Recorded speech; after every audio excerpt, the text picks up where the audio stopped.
3월 13일 민수기 19장 1절에서 20장 29절. 19장 붉은 암송아지의 제. 주님께서 모세와 아론에게 말씀하셨다. 다음은 나 주가 명하는 법의 율례다. 너는 이스라엘 자손에게 말하여 흠없는 온전한 붉은 암송아지 곧 아직 멍에를 메어본 일이 없는 것을 너에게 끌고 오게 하여라. 너는 그것을 제사장 엘르아살에게 주어라. 그러면 그는 그것을 짐 밖으로 끌고 가서 자기가 보는 앞에서 잡게 할 것이다. 제사장 엘르아살은 그 피를 손가락에 찍고 그 피를 회막 앞쪽으로 7번 뿌려야 한다. 그 암송아지는 제사장이 보는 앞에서 불살라야 하며 그 가죽과 고기와 피와 똥을 불살라야 한다. 제사장은 백향목과 우슬초와 홍색 털실을 가져와서 암송아지를 사르고 있는 그 불 가운데 그것들을 던져야 한다. 그런 다음에 제사장은 자기의 옷을 빨고 물로 몸을 씻어야 한다. 그렇게 한 다음에야 그는 진 안으로 들어올 수 있다. 그 제사장의 부정한 상태는 저녁 때까지 계속될 것이다. 그 암송아지를 불사른 사람도 물로 자기의 옷을 빨고 물로 몸을 씻어야 한다. 그의 부정한 상태는 저녁 때까지 계속될 것이다. 암송아지 재는 정결한 사람이 거두어서 진 바깥 정결한 곳에 보관하여야 한다. 그것은 이스라엘 자손 회중이 죄를 속하려 할 때에 부정을 씻어내는 물에 타서 쓸 것이므로 잘 보관하여야 한다. 암송아지 죄를 거둔 사람도 자기 옷을 빨아야 한다. 그의 부정한 상태는 저녁 때까지 계속될 것이다. 이것은 이스라엘 자손 및 그들과 함께 사는 외국인들이 언제까지나 지켜야 할 율례이다. 주검에 닿은 경우 어느 누구의 주검이든 사람의 주검에 몸이 닿은 사람은 이래 동안 부정하다. 그는 사흘째 되는 날과 일회째 되는 날 붉은 암송아지를 불사른 재를 탄 물로 스스로 정결하게 하여야 한다. 그러면 정하게 될 것이다. 그러나 그가 사흘째 되는 날과 일회째 되는 날에 자기의 몸을 정결하게 하지 않으면 그냥 부정하다. 누구든지 주검 곧 죽은 사람의 몸에 닿고도 스스로 정결하게 하지 않은 사람은 주의 성막을 더럽히는 사람이다. 그 사람은 반드시 이스라엘에서 끊어져야 한다. 정결하게 하는 물을 그 몸에 뿌리지 아니하여 자신의 부정을 씻지 못하였으므로 그의 부정이 여전히 그에게 남아있기 때문이다.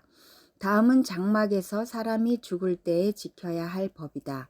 그 장막 안으로 들어가는 사람이나 그 장막 안에 있는 사람은 모두 이래 동안 부정하다. 어떤 그릇이든지 그 위에 뚜껑을 열어놓고 덮지 아니한 그릇들도 부정하게 된다. 들판에 있다가 칼에 맞아 죽은 사람이나 그냥 죽은 사람이나 그 죽은 사람의 뼈나 아니면 그 무덤에라도 몸이 닿은 사람은 누구나 이래 동안 부정하다. 그렇게 부정하게 되었을 때에는 붉은 암송아지를 불사른 재를 그릇에 떠다가 거기에 생수를 부어 죄를 씻는 물을 만든다. 그렇게 한 다음에 정한 사람이 우슬초를 가져와서 그것으로 이 물을 찍어 장막 위에와 모든 기구 위에와 거기에 있는 사람들 위에와 뼈나 살해당한 자나 죽은 자나 무덤에 몸이 닿은 사람 위에 뿌린다. 정한 사람이 사흘째 되는 날과 일회째 되는 날에 부정한 사람에게 이 제물을 뿌려준다.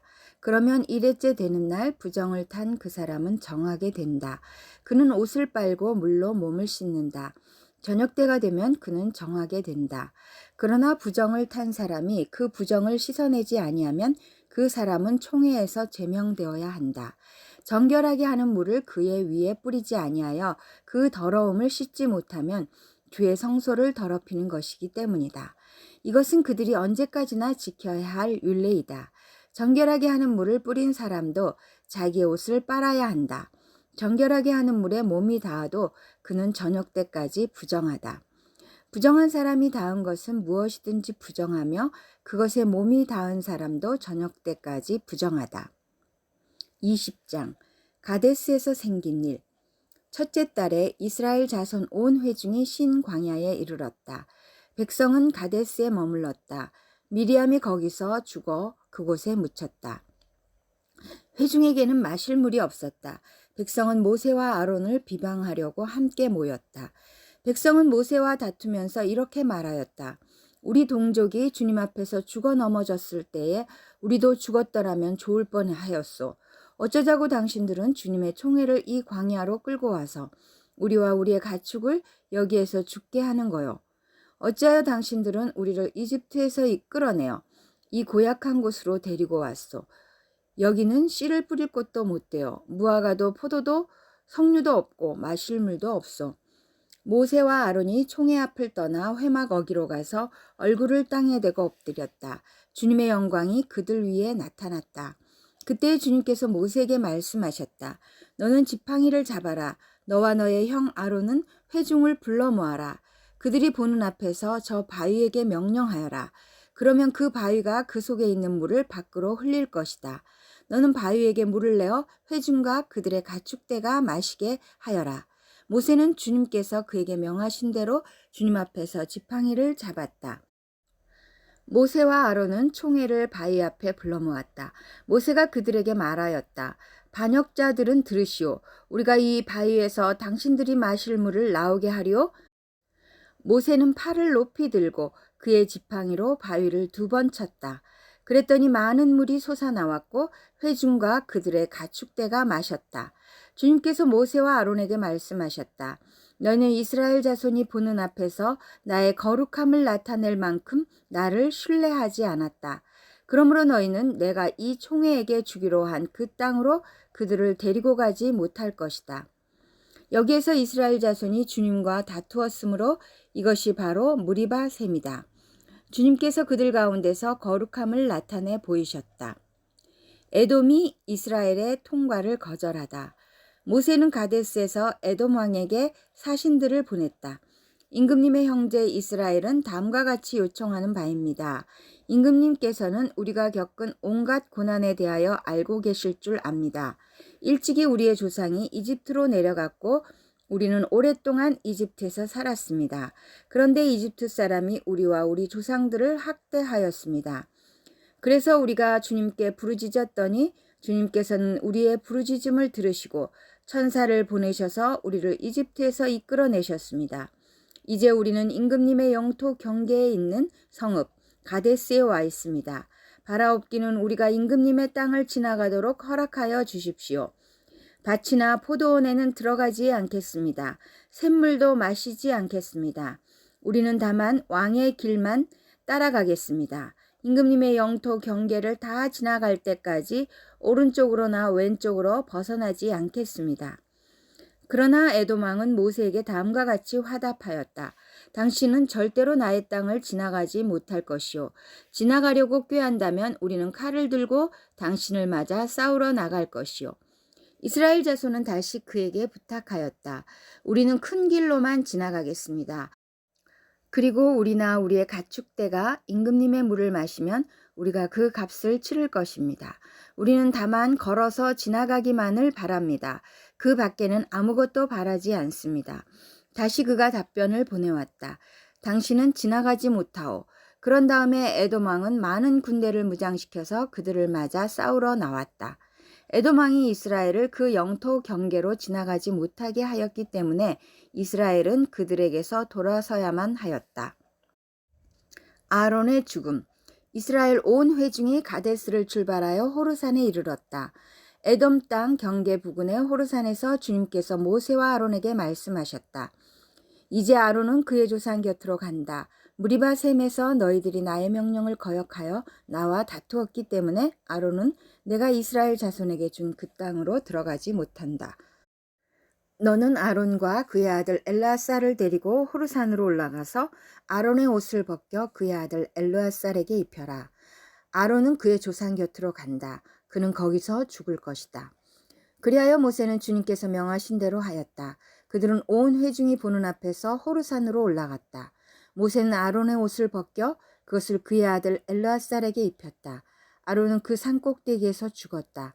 모세와 엘르아살은 산에서 내려왔다. 아론이 세상을 뜬 것을 온 회중이 알았을 때에 이스라엘 온 집은 아론을 애도하여 30일 동안 애곡하였다.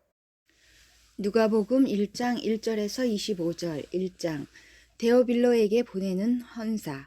우리 가운데서 일어난 일들에 대하여 차례대로 이야기를 엮어내려고 손을 댄 사람이 많이 있었습니다.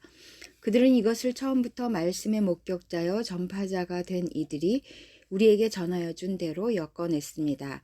그런데 존귀하신 데오빌로님, 나도 모든 것을 시초부터 정확하게 조사하여 보았으므로 가깝게 그것을 순서대로 써드리는 것이 좋겠다고 생각하였습니다. 이리하여 각하께서 이미 배우신 일들이 확실한 사실임을 아시게 되기를 바라는 바입니다. 세례자 요한의 출생을 예고하다. 유대왕 헤롯 때에 아비야조에 배속된 제사장으로서 사가랴라고 하는 사람이 있었다. 그의 아내는 아론의 자손인데 이름은 엘리사벳이다. 그 두 사람은 다 하나님 앞에서 의로운 사람이어서 주님의 모든 계명과 규율을 흠잡을 데 없이 잘 지켰다. 그런데 그들에게는 자녀가 없었다. 엘리사벳이 임신을 하지 못하는 여자이고 두 사람은 다 나이가 많았기 때문이다. 사가랴가 자기 조의 차례가 되어서 하나님 앞에서 제사장의 직분을 담당하게 되었다. 어느 날 제사직의 관례를 따라 제비를 뽑았는데 그가 주님의 성소에 들어가 분향하는 일을 맡게 되었다.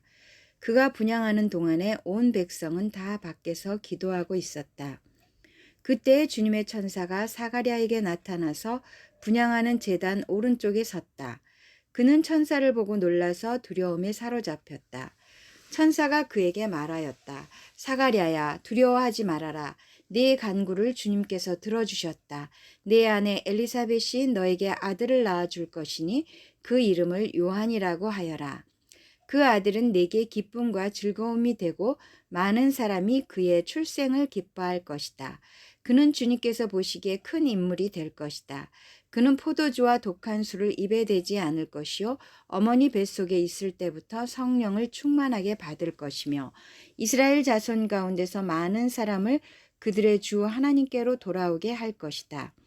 그는 또한 엘리야의 심령과 능력을 가지고 주님보다 앞서 와서 부모의 마음을 자녀에게로 돌아오게 하고 거역하는 자들을 의인의 지혜의 길로 돌아서게 해서 주님을 맞이할 준비가 된 백성을 마련할 것이다. 사가랴가 천사에게 말하였다. 어떻게 그것을 알겠습니까? 나는 늙은 사람이요 내 아내도 나이가 많으니 말입니다. 천사가 그에게 말하였다. 나는 하나님 앞에 서 있는 가브리엘인데 나는 내게 이 기쁜 소식을 전해주려고 보내심을 받았다. 보아라, 그때가 되면 다 이루어질 내 말을 네가 믿지 않았으므로 이 일이 이루어지는 날까지 너는 벙어리가 되어서 말을 못하게 될 것이다. 백성이 사가랴를 기다리는데 그가 성소 안에서 너무도 오래 지체함으로 이상하게 여기고 있었다. 그런데 그가 나와서도 말을 못하니까 사람들은 그가 성소 안에서 환상을 본 줄로 알았다. 사가랴는 그들에게 손짓만 할 뿐이요 그냥 말을 못하는 채로 있었다.